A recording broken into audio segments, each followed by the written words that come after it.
Success. A lot of pressure on Andy Farrell, but way more pressure on Robertson this weekend because the All Black media scrum will come after him if they lose this game, and it'll paint the picture of a very bleak Northern tour that's about to unfold, and the players might start believing that as well. So a huge amount on the line for the All Blacks at Soldiers Field. So we now have got the Irish and the All Blacks team that have been named to play in their test match in Chicago on Saturday, and I'm a happy man because the first time in a long time I'm having the All Blacks play more or less in my time zone. It's going to be a 3 p.m. kickoff for me on Saturday, so I'm very happy indeed. But let's talk about the two teams, what I think, who's been named in the two sides, and where the big battles are going to be. So let's go and sit in the park and have a chat about it.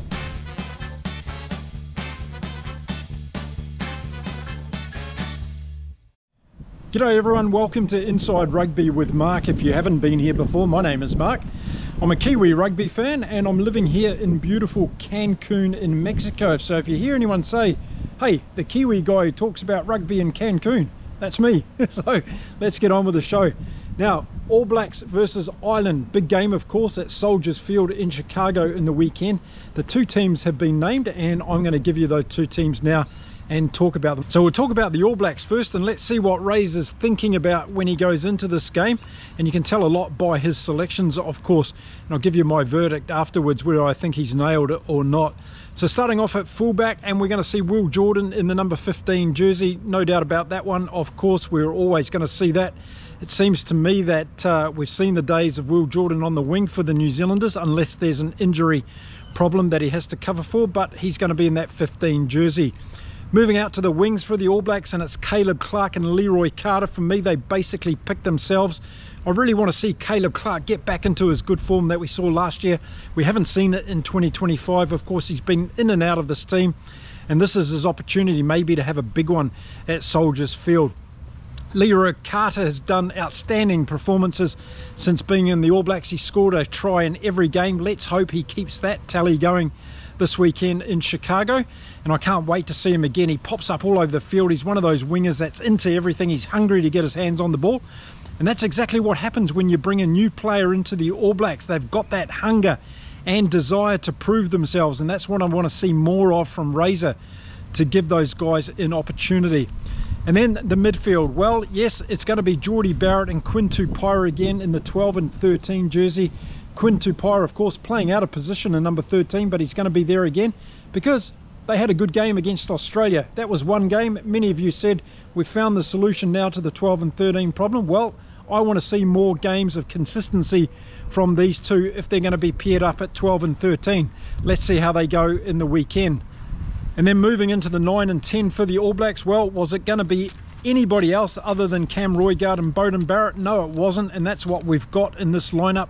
So those two are going to be starting the game, and Beauden Barrett, well, he's got to sort out his kicking game and his game management, when to run, when to kick, when to pass, and get a bit deeper so those outside backs can have more of an opportunity to attack the defensive line of the Irish in this game. Let's see how Beauden Barrett goes in the number 10 jersey this weekend. Okay, let's talk about the forwards now for the All Blacks, and there was really only a couple of positions I think that we didn't know what was going to happen. The first one was number 8, and Razors selected Peter Larkhide to go in there, so an interesting selection. Let's see how he goes. I've been calling out for Simon Parker to be given a go at number 8. I'd really like to see how he goes. I think he's kind of a Jasper Wiese type of number 8, or could be for the All Blacks if he gets some experience there, but it's going to be Peter Larkhide in this particular game. And then 7 and 6, well, it is that man, Ardie Savea in 7, and it's also going to be Simon Parker in 6. So we've seen those combinations a couple of times now for the All Blacks. Let's see how they go. I want to see a little bit more energy from Parker around the field. Make sure he's a bit more visible. Haven't seen that too often since he's been in that 6 jersey. Just want to see a little bit more of that from him. Then moving into the locks, and well, they pick themselves, don't they? Scott Barrett and Fabian Holland. Scott Barrett's going to be the captain of the All Blacks on this occasion in the weekend, and Fabian Holland, well, he's one of the mainstays, perhaps the best lock in New Zealand rugby at the moment, without a doubt, in my opinion. In the front row, we're going to see, well, it's going to be Fletcher Newell, Cody Taylor, and Ethan de Groot. There you go. So some of us were thinking that maybe Ethan de Groot wasn't going to start and we would see Tamaiti Williams, but no, that's not going to be the case. We're going to see Taylor Newell and Ethan de Groot coming in to start this game. So there's the starting 15 for the All Blacks. What do I think? Well, on paper, looks good. They have to deliver on the field though, and that's been where they've been consistently lacking throughout games over the course of 80 minutes in my opinion. So I'll be watching carefully on what they can deliver.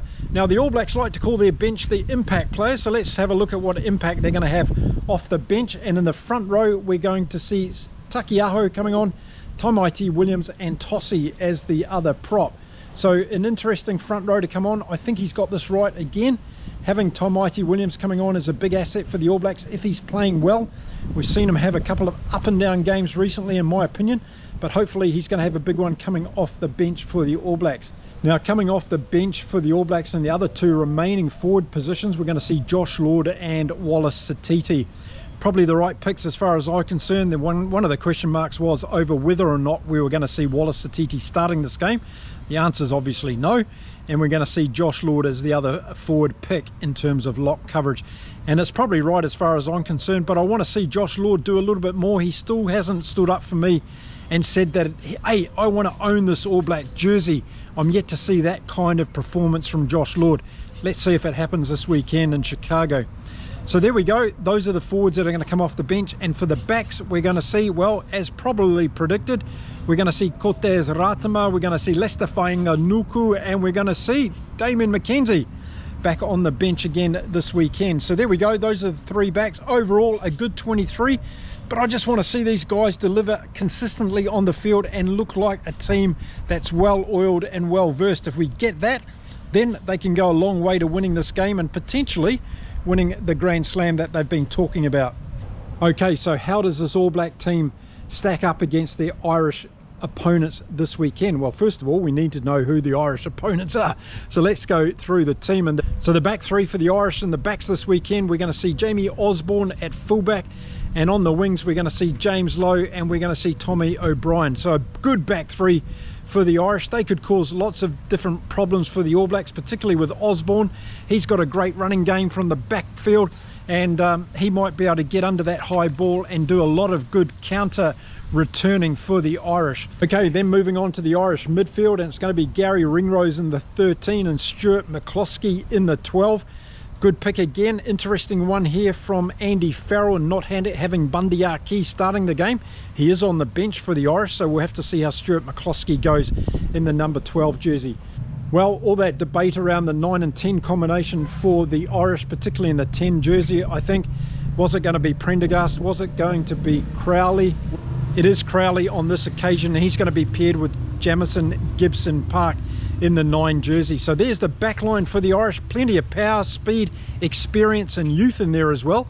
I expect them to go hard at the All Blacks, and they could score tries if they have a good time getting over the advantage line. Okay, let's talk about the back three for the Irish and the forwards, and we're going to see Conan, Van der Flier and Beard. And boy, what a back three this is, and they're going to have big games for sure. So I'm really interested in this tight battle that we're going to see between the two Lucies, and can those guys, Van der Flier in particular, cause a lot of problems for Cam Roygaard and Bowden Barrett? I think that's going to be a big part of the game.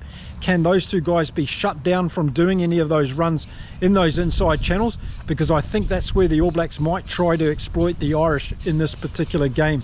And then moving into the locks for the Irish, and we're going to see Byrne and we're going to see Ryan. No surprises there, I guess. Two great line-out guys. They're going to get plenty of ball. They need to be on their mettle as well in terms of competing against the All Black line-out. I want to see some of that happening in this game from the Irish. But with Byrne and Ryan, the Irish have two solid locks that can bring a lot to this particular game. And then in the front row for the Irish, we're going to see Furlong, Sheehan and Porter. Probably no surprises at all there. Ty Furlong up for another big one, and watch out for Dan Sheehan. He's just a maestro at scoring tries. Will he get over the line against the All Blacks? I wouldn't count against it. So let's have a look at the bench for the Irish. In the front row that'll come on during the game will be Kelleher, McCarthy and Beelum.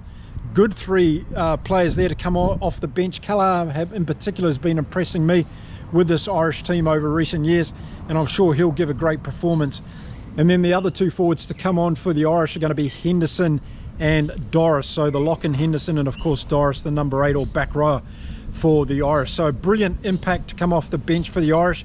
Depending on when Andy Farrell decides to use these guys, that's going to be an important part of the game, of course, if there's no injuries prior.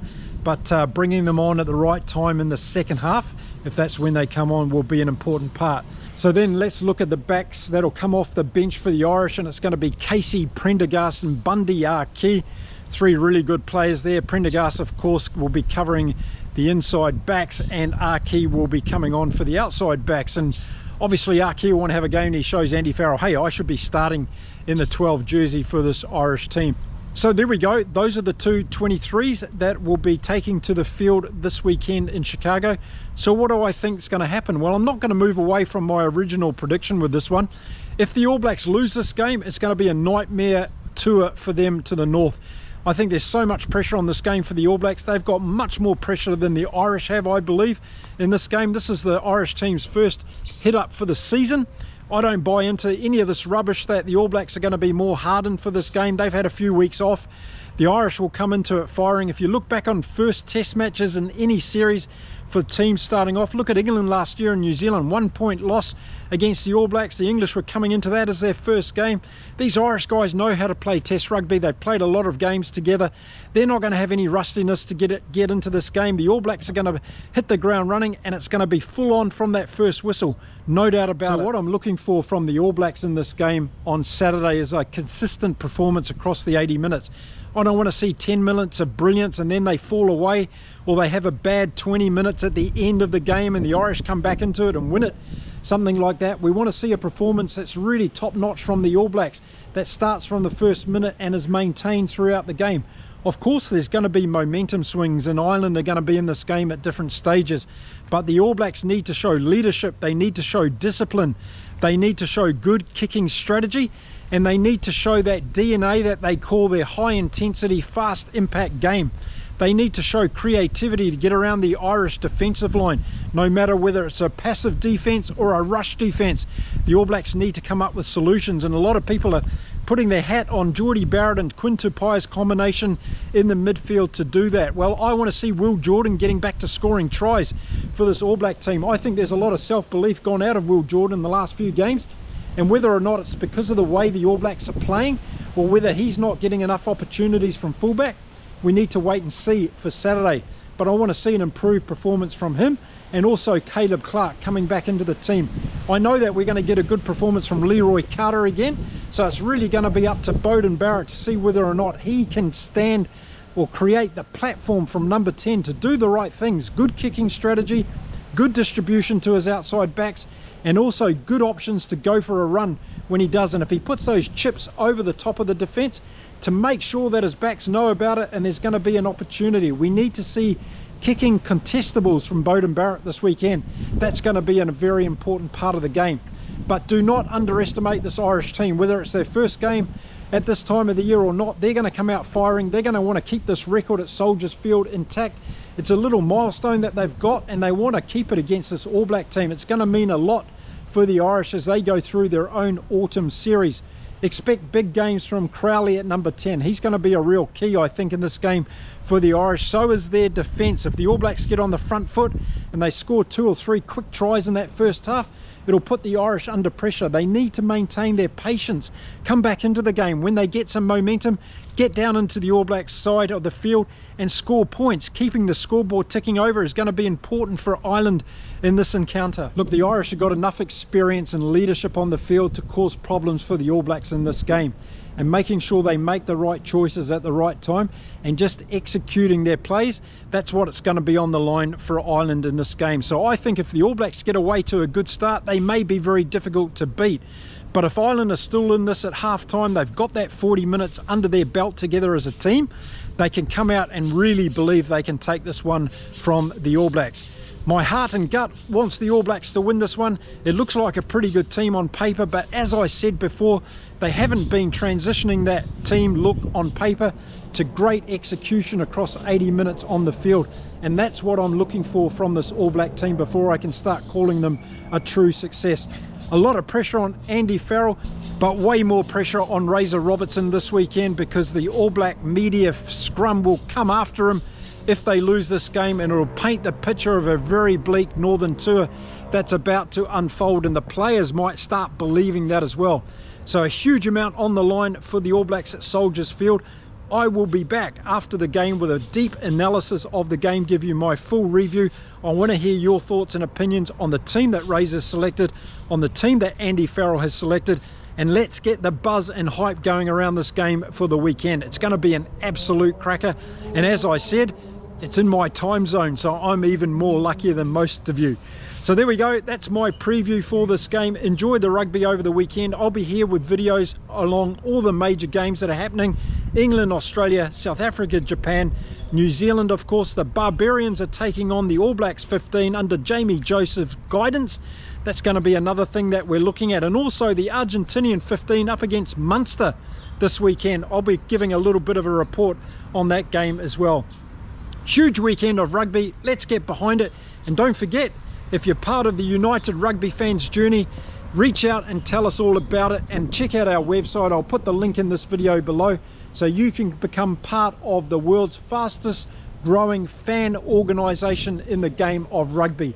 I'll see you all again soon here on Inside Rugby with Mark. Until next time, it's adios from beautiful Cancun in Mexico. Bye for now, everyone.